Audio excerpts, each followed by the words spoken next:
as a Jets fan, I kind of know Aaron Rodgers, and I don't think he's that bad of a guy. I just think he's different. And so how do you think things are going with Aaron Rodgers and the Pittsburgh Steelers? I know hope springs eternal this time of year for Pittsburgh and 31 other teams, but I think he's really been sincere and genuine about his excitement for this team. And Pittsburgh has a unique training camp. They have a destination camp. They go away to a small college, St. Vincent College, a D2 school, or maybe D3 school in Latrobe, PA, and they go there for 3 weeks each year. And that's a time to really bond with teammates. I think he stepped up as a leader, as a mentor for a young quarterback like Will Howard. You watch him in stretch line. He's with a defense each day, trying to get to know somebody new for the team. So ultimately, as well as I do, Greg, that if Rodgers wins, the team has success. They'll love him. If they lose, if they struggle, they'll hate him. It'll be a quick chapter. That's the bottom line. It's a results-oriented business. But I think overall, fans have warmed up to Aaron Rodgers. His first couple of days of camp, there was just some polite golf claps whenever he would walk out. By the end, a lot more cheers for him. Okay. So I think the fan base has warmed up. But the final record will dictate the story of Aaron Rodgers' chapter in Pittsburgh. Yeah, no question about that. And we're going to go over the depth chart for the Steelers, and we're going to go over things like camp battles, any key injuries to keep an eye on. That maybe there'll be a 53-man roster surprise. Also get your breakout performers for the offense and the defense. And, of course, check out all of the rookies and see how they've done so far, including the UDFAs. Okay, so let's go ahead and start. First of all, let me pop up the depth chart from our lads, and we'll start on offense. So let's go ahead and before we get started, I should bring this up. So I was doing the research for the team. I try to familiarize myself with each team, the franchise, and how things have gone with them to get the fans' experience, and noticed that they have not won a playoff game in 7 years. They have won just one AFC North title in the same span. And this is the longest drought the franchise has been in since they started their first dynasty in 1972. And the reason I bring that up is because I think it is important for the outside fans and media and so forth to understand what the Steeler fans are feeling and what they're used to. And that's why when you get the criticism that Mike Tomlin's been getting, I can see why. I'm not saying it's warranted, but I can see why based on what I just said.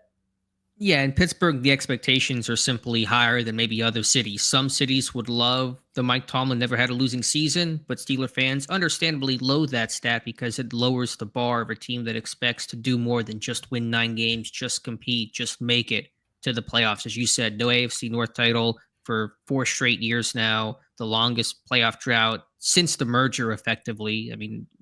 Since the Chuck Noll era, they've not gone this long without winning a playoff game.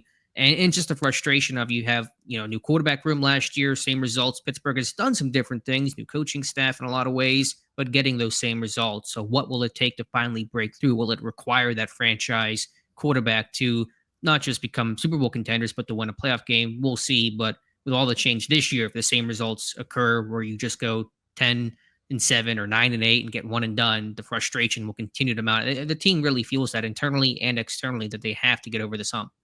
Okay. So do you feel then that there is real, not to say that Mike Tomlin is feeling pressure, but that there really is again, I don't even know if I want to use the word mandate, that they really have to show progress. And if they don't, and especially if they show some regression, then is it even possible that we would be talking in the offseason or just before the offseason about a possible coaching change?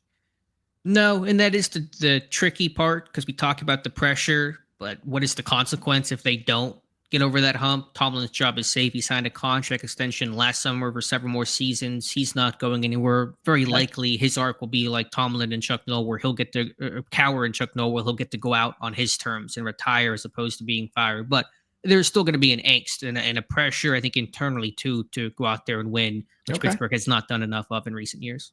All right.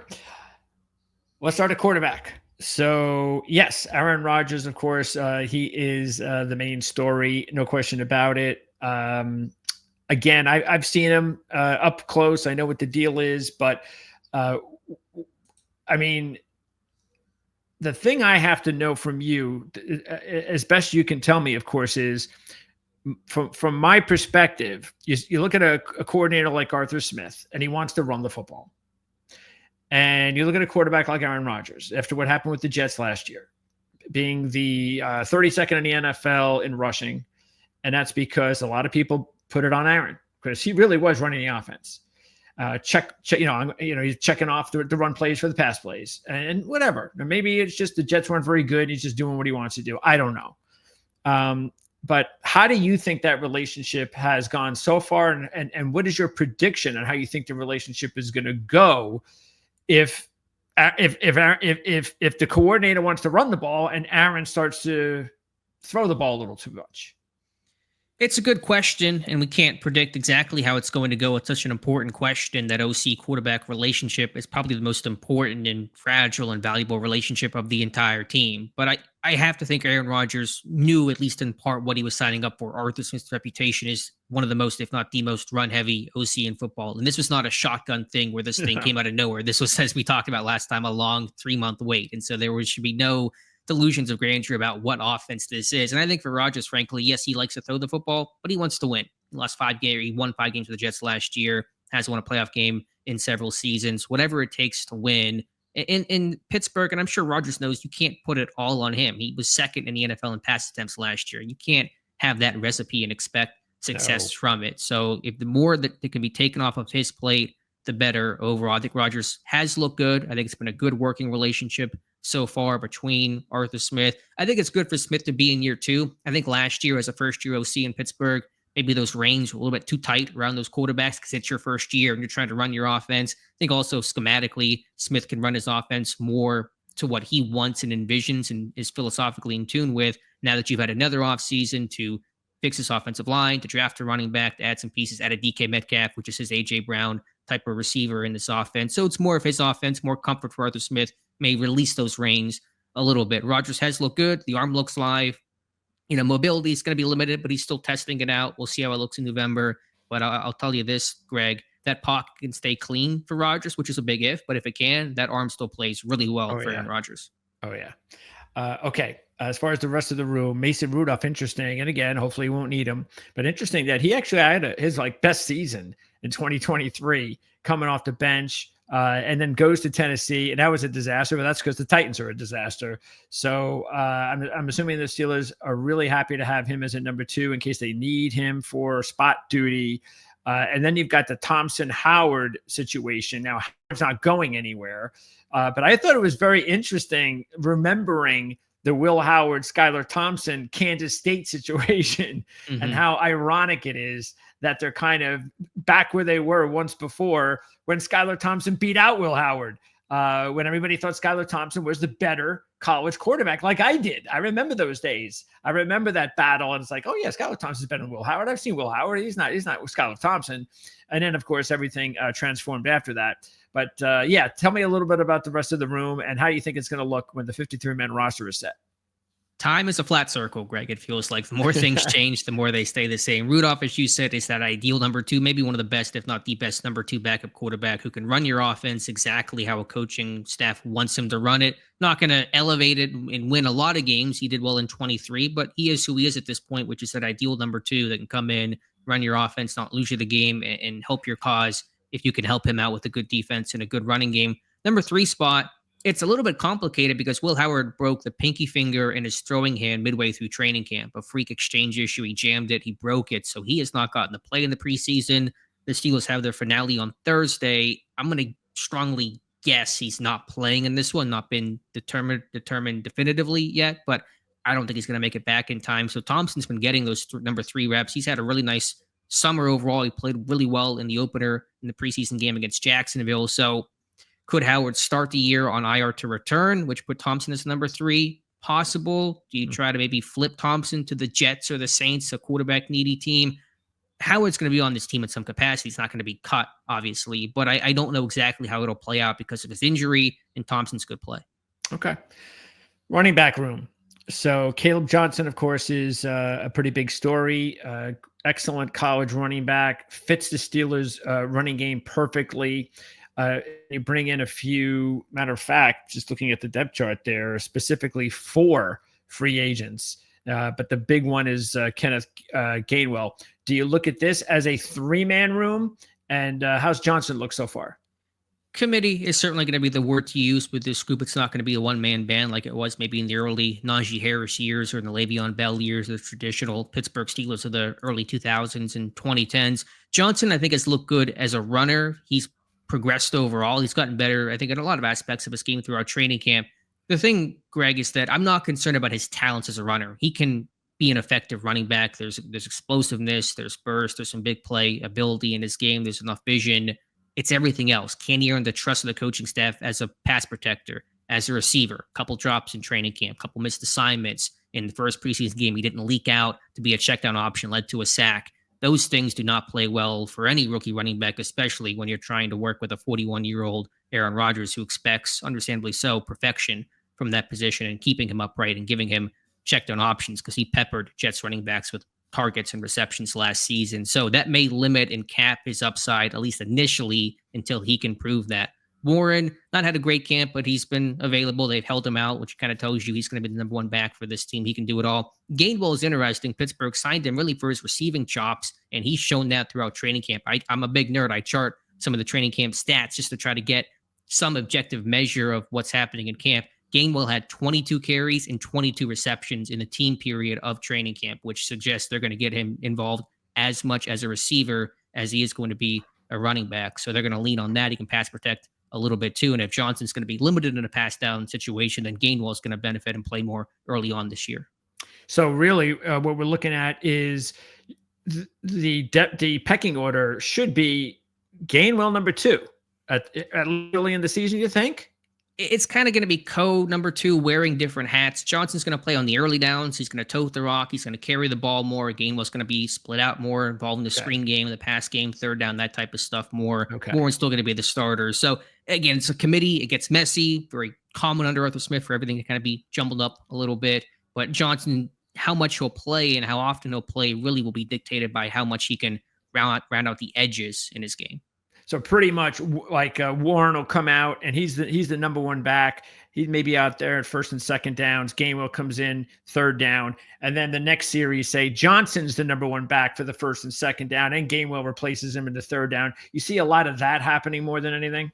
Loosely, yes. Yeah. Now, Warren can also be a really good third down back. That's the role he occupied his first couple of years. And so there's a lot of trust there. So again, it's hard to really sit there and say, define clear ABC roles, but Johnson early down, Warren kind of everything, Gainwell passing down. That's how loosely it'll go. And do you think that's it? Just 3 men?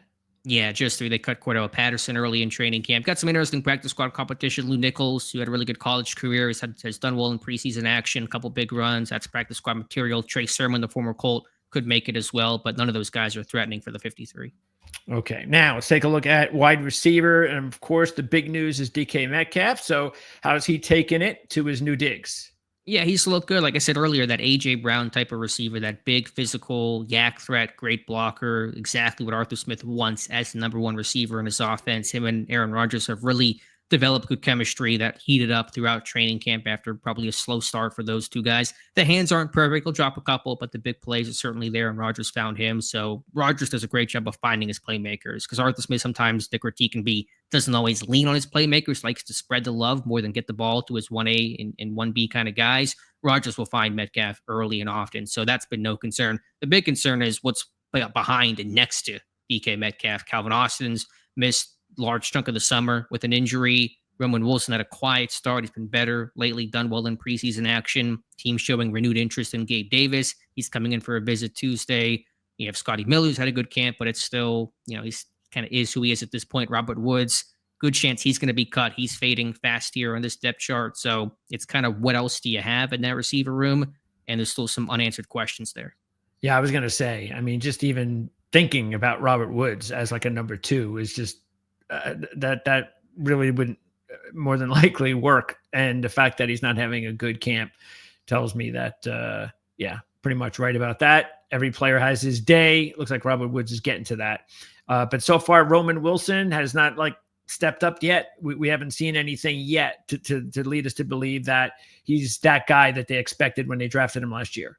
It's getting better. He had 2 catches for 72 yards in the preseason game this weekend against Tampa Bay. He's showing the speed. He's come on stronger. It was a really, really quiet start for Roman Wilson. There's still been some connection issues getting on the same page. Young receiver missed his rookie year with a veteran like Aaron Rodgers. So it's getting better, but is it enough? Now, obviously, there's the tight ends we'll talk about, and their use in the passing game. My big concern is less about can those other guys play in a supporting role, but what happens if DK Metcalf goes down for a month or the 3 games that George Pickens was lost for last year? Then you're at a really tight spot. So I think Pittsburgh, the whole point of the summer was to evaluate that receiver 2 position and what else do you have to dictate and determine, do you bring somebody else in? Still have questions there. I think that's why they're going back to a Gabe Davis to see what he can offer this team right before week 1.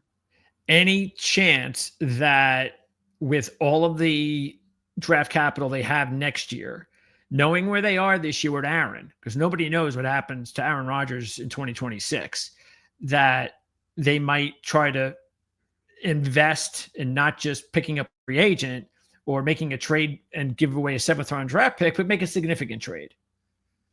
I'm not going to rule it out given this offseason that's been very, quote unquote, unstealer-like with some of the moves they've made, but I don't think that's their plan or intention, especially if they were to go sign Gabe Davis. They want to really keep their powder dry for next year's draft picks. Omar Khan's talked about liking the potentially dozen picks they'll have that certainly could be used as assets to move up and get a quarterback, which will be high on their list next year. So, could a lower level trade happen? I've looked at Alec Pierce in Indianapolis, especially if Daniel Jones wins that job, not throwing the deep ball like they will with Anthony Richardson. That would make sense to me. But I think overall, Pittsburgh wants to hold on to their draft capital next year.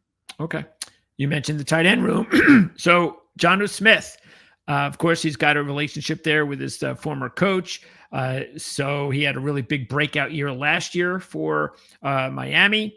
And that really does give Pittsburgh one of the better 3-man tight end rooms in the NFL, with Darnell Washington seemingly like he's getting even better each year. So how are we going to see, just like we talked about with the receivers, and I think you were alluding to that, are we going to see Jonnu Smith and Freiermuth on the field a lot more unless they're able to figure out and put in a real adequate number 2 wide receiver?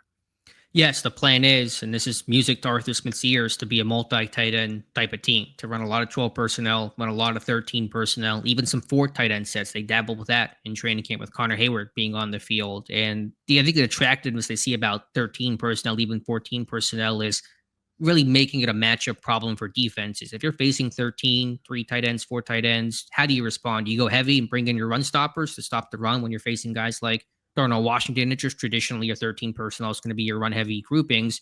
You can do that, but then they might spread the field. Pittsburgh might on you and split out Freiermuth and Jonnu Smith and even Darnell Washington, and those guys are coverage and matchup problems. So it can really be that chess match Pittsburgh can stay one step ahead of. But yeah, I think overall the key is to spread the ball. Metcalf be your number 1, and then the ball gets spread around from there. Freiermuth's been consistent.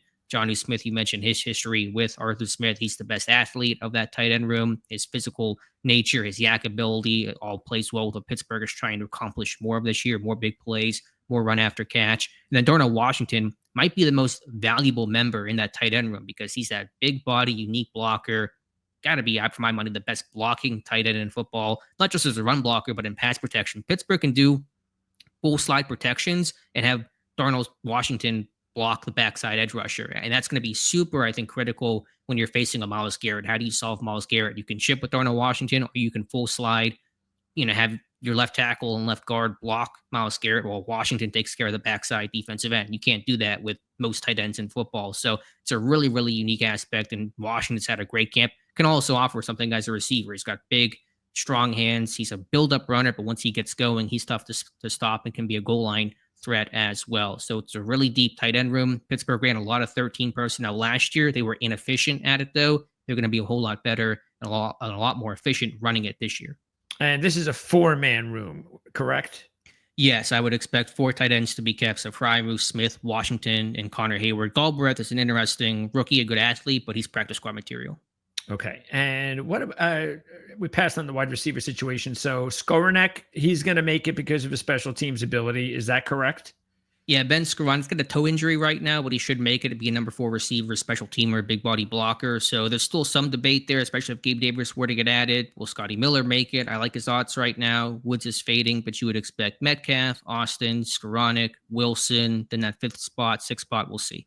All right, and those last 4 guys don't have a chance.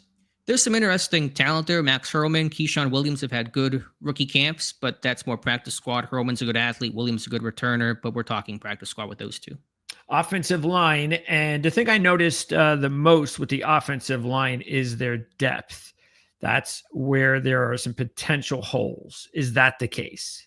Yeah, some big holes. I mean, certainly the starters have a lot to prove. I think it's been a good summer for those guys, those young tackles. Broderick Jones had a tough start. He's gotten better. Troy Fauteuil, it looks like the next breakout, a real big hit Pittsburgh has had after a lost rookie season. Zach Frazier going to be a really good center, hopefully even better than that. McCormick's been good at right guard, but the depth is a big concern. There's injuries there. Kevin Anderson's been out for over 2 weeks. Ryan McCullum, the backup center, has missed large chunks of training camp, has not played in the preseason. You have Spencer Anderson as a backup. And then from there, it gets really dicey overall. They brought in Andres Pete, who's fighting for a spot right now. Offensive line talent is hard to find this time of year, but I think, Greg, they're going to have to go externally to go add somebody, probably a tackle at the very least, come cut downs, maybe even a small trade. Is there a guy as far as the depth is concerned on that backup unit that you can point to and say he's the one guy that we can count on, or not really? I mean, Spencer Anderson's definitely going to be next man up at both guard spots. You know, he's really not somebody that should start long-term for Pittsburgh. If it has to be more than a couple of weeks, there's probably trouble, but he's the safest of the backups. McCollum is going to get healthy. He should be good for week 1. He'll be the backup center. He can, he filled in for Frazier last year. He can do it again for a couple of days, but the depth overall is tough. And if Pittsburgh has the injuries they had last year, and they had a bunch of injuries on the O-line last year, they're going to be in deep trouble. So the starters themselves still have a lot to show, but the depth, they cannot really afford any sort of significant injuries up front. Okay. And none of the guys third string have shown anything like they could be practice squad and promise anything. I mean, a couple guys could make it. Dylan Cook was an intriguing guy a couple years ago. He's lost some steam. Stephen Jones is a big body that's played tackle and guard, but nobody who's really going to help you out right now, and probably not a lot in terms of prospects long-term. Okay. Let's slide over to the defense, and we'll start up front. Derek Harmon, of course, was the big first-round pickup. They also added Yahya Black from Iowa. Of course, that's a big dude. And let's just go there. You could see in orange, those are more free agents, 4 guys that I'm sure just one of them hoping to make the team. So how does, first of all, start up front? Because I was actually surprised when I read Cameron Hayward talking about a contract. Is that a thing? I mean, I could have sworn he was just going to play out his contract when it was over, and that was it. Now he's looking for some more guaranteed money. Yeah, it's a little complicated, a little into the weeds of the numbers. The extension he signed last year really offered no new money. It was a little more ceremonial, a little more he wanted to play through 2026, so the extension went through there. Now he's trying to get paid after the really strong year that he had. I think there'll be some relatively small tweak to his contract, maybe some cash advance, some sort of salary raise for 2025. I know there's been a little bit of a threat of missing regular season games. I don't think it's going to get that far. So this will probably be a story that gets resolved well before September 7th. Okay. And Benton, of course, this is a big year for him. The Steelers, I'm sure, would like for him to take that next step. And how has Harmon looked as well as Yahya Black? Yeah, Harmon's looked good. I mean, he's a guy that has some of those Cam Hayward traits to him, where he's strong, he's physical, the bull rush has gotten better. He's able to, he's doing a nice job using his length and getting extension in the run game, stacking and shedding some of the old school 2-gapping that Pittsburgh still does. So he's been effective overall. He's going to start at left defensive end in Pittsburgh's base 3-4. He's going to rotate in behind Cam Hayward and Keanu Benton in sub packages. This guy's going to play a lot of football, and Pittsburgh's not holding him back one iota. Yahya Black to me has been a really pleasant surprise. Now he looks like a nose tackle. He has not played any 3-4 nose tackle. He has been a defensive end. They like his size. They like his length there. He's got more juice and more energy and pass rush than I thought he had coming out of Iowa. He uses his extension well. He's getting off a block. He's getting some pressure. He runs to the football really hard. He's batted down probably a half dozen passes in training camp, that length and size, the vision that he has to get his hands in throwing lanes. So some of those kind of just hallmarks of a classic Steelers defensive lineman. You're big, you're long, you hustle, you get your hands up in throwing lanes. He's checking those boxes. He went from somebody that was, to me, a roster bubble guy at the start of training camp to roster lock, who's going to rotate in fairly heavily this season. Does that mean the addition at nose from the Patriots is he now going to slide into the backup nose? Yeah, Daniel Koala has run backup nose tackle all summer, so he is who he is. He's not much of a pass rusher, kind of a late bloomer in his career, but he'll be the backup nose tackle and make this team. And I see that Leal is gone. Is that the case? Leal has now been playing outside linebacker all training camp. So yeah, they bounced him around a lot in his career. Yeah, he's floating down there. You know, it just was a bad fit. They never really had a good plan of what to do with him. He's had some injury issues. His rookie year, missed most of last year with a neck injury. Could you try to trade him for a conditional 7th-round pick to a 4-3 team? That's probably best for him, but it just never. He's a really good athlete. He's really, like pound for pound, he might be the best athlete on this team just because he's a big guy that is super, super easy and fluid mover, but it just has never really fully come together. He's bounced between defensive line and big outside linebacker. It's just not going to last. It's just not going to work. Okay. And any of those other free agents, other 3 free agents, do they have a chance to make the team?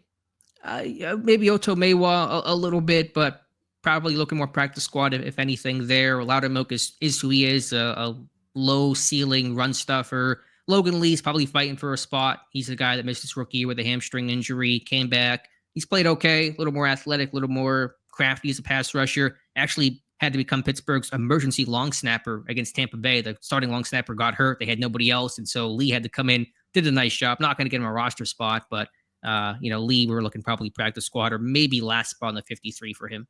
Okay. TJ Watt got his contract, not a surprise. And he has Alex Highsmith flanking him, and then also backing them up, Herbig and the 4th-round draft pick, Jack Sawyer. So, how has Herbig and Sawyer looked? I know Herbig is a guy that has really played a lot better than I think some people realize outside of Pittsburgh. So maybe there's even more in his game. But Sawyer was really a nice draft pick that the Steelers picked up, and we talked about it at the time.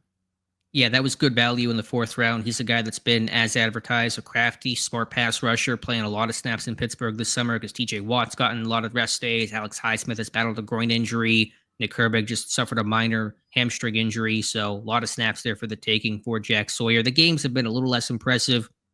Maybe the conditioning's been a bit of a factor. He's had to play a lot on the special teams, too. I think of the non-offensive linemen and non-quarterbacks, only Galbraith has played more snaps this preseason than Jack Sawyer, so they've really leaned on him quite a bit. But he's a crafty guy that can win inside, can counter well, can hold up against the run, so I like his progression.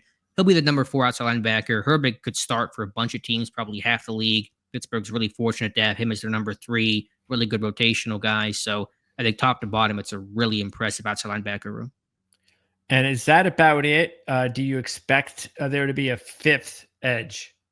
I do not. I think there's some practice squad material with Aku Leota, who got a cup of coffee in Carolina last year and a little bit of time in Pittsburgh. He's a undersized guy in that Herbig type of mold. Good first step. Practice squad probably for him. Welshoff was the international exemption, so those 2 guys probably practice squad, but I don't see another guy being kept on 53. Okay.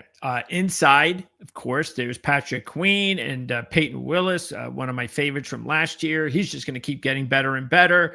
Harrison comes in from Baltimore, and this is important. And of course, you got Holcomb there as well, because the Steelers they like to play some of these guys on the field a lot, don't they? They'll play 3 inside linebackers at once. They have been doing that. They did it last year. They did it 2 years ago. I wonder if that's going to change this year because of the, as you said, that maturation of Peyton Wilson. I think Pittsburgh wants to now go back to its traditional 2 guys, Queen and Wilson being the top 2. Now, there's good depth.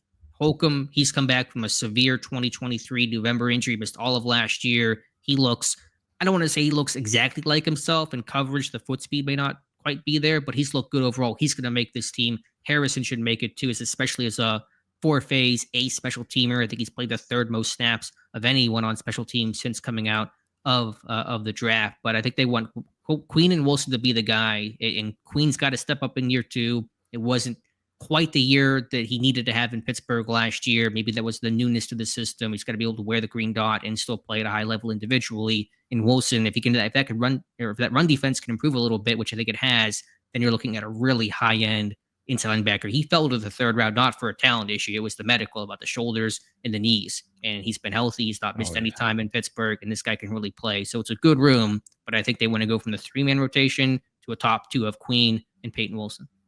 And then, of course, Bruner was picked up in the 7th round, which, again, we talked about. I thought that was a pretty nice value pick there. Is he going to make the team? Probably practice squad. He's battled Mark Robinson. Robinson, a little more established special teamer and probably a little more trust with him defensively. So I think Robinson will be number 5 inside backer with Bruner going to the practice squad.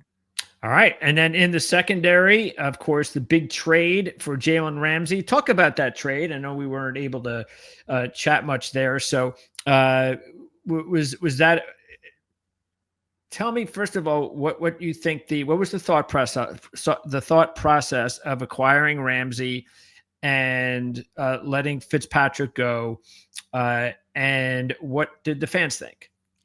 So much for a sleepy end of June when every other fan base was kind of just chilling, getting ready for the 4th of July. Pittsburgh had the fireworks early, Greg. Pittsburgh's offseason theme, I think you could sum it up as physical playmakers. They wanted to add physical playmakers in the draft. They did so with the front 7 with Caleb Johnson at running back. They did so with their acquisitions of DK Metcalf. And certainly this Ramsey trade checked those boxes too. Not just him, but Johnny Smith was part of that deal. It was Smith and Ramsey for Minkah Fitzpatrick, also a 2027 pick swap. So it certainly caught me by surprise. I've been a big fan of Minkah Fitzpatrick. I think he'll bounce back and have a good season in Miami. But, getting to see Ramsey in person at training camp, the word I would use to describe him is presence. There's a presence about Jalen Ramsey. And no, maybe he's not quite in the prime of his career, but he's still a physical alpha type of dude who I think embodies everything Pittsburgh wants his defense to really get back to becoming, again, that physical, aggressive, rough and tumble in the AFC North nature. He's versatile. He's played slot corner, outside corner. He'll play safety in Pittsburgh's base 3-4 defense.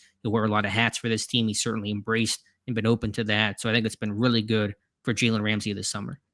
Okay, so with Porter there, and I see that we have him listed as a nickel. Is that how it's going to be run? Slay and Porter on the outside and Ramsey on the inside? Largely, yes. That's how it was in training camp. In nickel, that's how it was. Now, when they play the Bengals and Jamar Chase, I imagine Ramsey will see some more outside time and be shadowing a lot of Jamar Chase. But generally speaking, that's how it'll be. And then in Pittsburgh's base 3-4, which is used about a quarter of the time per hour charting, Ramsey will go back and play safety. So it'll be Porter and Slay on the outside, and then Ramsey and Elliott at safety. So in a sense, think about Juan Thornhill being more the 5th DB than Jalen Ramsey being the 5th DB. Interesting. Okay. And what about the depth in that backfield? They made an interesting pickup after the draft in Sebastian Castro. A lot of people thought he was draftable material. Had a nice career at Iowa. And then they added several free agents and the leftovers too. Of course, Beanie Bishop surprised everybody with the playing time he had last year as a CFA. So, and then they drafted also Kent in round 7. So how's the backup situation look? I'll say at corner, I think they're as deep at corner as they have been in quite some time. Now, they're really a great trio of Slay, who's had a good summer, Porter still emerging, still rising, and of course, Ramsey and Brendan Eccles has really had a nice camp. He's played inside and outside, more outside, but he's also gotten a lot of slot work over the last week or so, and he could be that really good next man up if there was an injury, potentially even a 60B dime defender in the Steelers' defense and secondary. It's also because, unfortunately, Corey Trice Jr., who was a immensely talented corner, injured again, a hamstring injury in early August. He's been out since then. That's a potential IR to return candidate to begin this season. So that's been unfortunate for him. Bishop has struggled for reps. We'll see if he makes a team. He's probably inside looking out the bubble right now, but no guarantee there. But the cornerback room, I think, overall is good. Kent's been hurt his foot early in training camp, so not expecting much there. Pierre, a special teamer. At safety, Elliott's been really steady and strong. Thornhill's had a really good summer. Will that carry over? We'll see. But he's been aggressive. He's around the football, another kind of alpha, loud, brash type of personality. Pittsburgh doesn't mind collecting. Chuck Clark was signed in training camp. He'll make this team. He's had a good summer. Veteran, established depth, Killebrew, special teamer. And then Castro has come on stronger, but it's going to be practice squad for Sebastian Castro. Okay. And Clark, is that a recent signing just late in the summer? That was a couple days into training camp to get some safety depth in there. He's worked his way up the depth chart. He should make this team as a reserve safety. All right. And how is the special teams unit looking right now? Boswell do you think there's a possibility that when they picked up Sauls, it was one of those deals where they know Boswell is going to be the starter this year, but they're just keeping Sauls around and hope that maybe they'll stash him on the practice squad and he'll eventually replace Boswell at some point if it looks like he can handle the starting job in the next year or two? No, I think they just wanted a second leg. Boswell's in his mid Okay. 30s now. Hard to believe. He also, some will call it a hold in with Boswell. He also, like Hayward, wants a revised contract of some sort. I wouldn't call it a hold in because if a kicker doesn't practice, they won't even notice anyway in the first place. But he did some stuff this training camp. He played in the game on Saturday, so they'll get some sort of rework deal done with him. But he's going to be the guy through and through. It gets a little interesting from there. There's a real punter battle between Cameron Yeah. Johnston and Corliss Waitman. Johnston hurt, missed almost all of last year. Waitman came in and punted really well. Those guys have had both really good summers. Flip a coin to see who wins this battle. I can't tell you which way it's going to go right now. Maybe I put Waitman on my last roster prediction, so that's probably where I'm leaning a little bit because he's had a slightly better summer, but this thing is super, super close. And then even Christian Kuntz got hurt in Saturday's game. His status for week one, a little uncertain right now. So as you see on screen, they just signed Jake McQuaid, a two-time Pro Bowler, almost 200 career games there. Kuntz says he believes he'll be ready for week one, so we'll go with that for now, but it gets a little interesting on the specialists.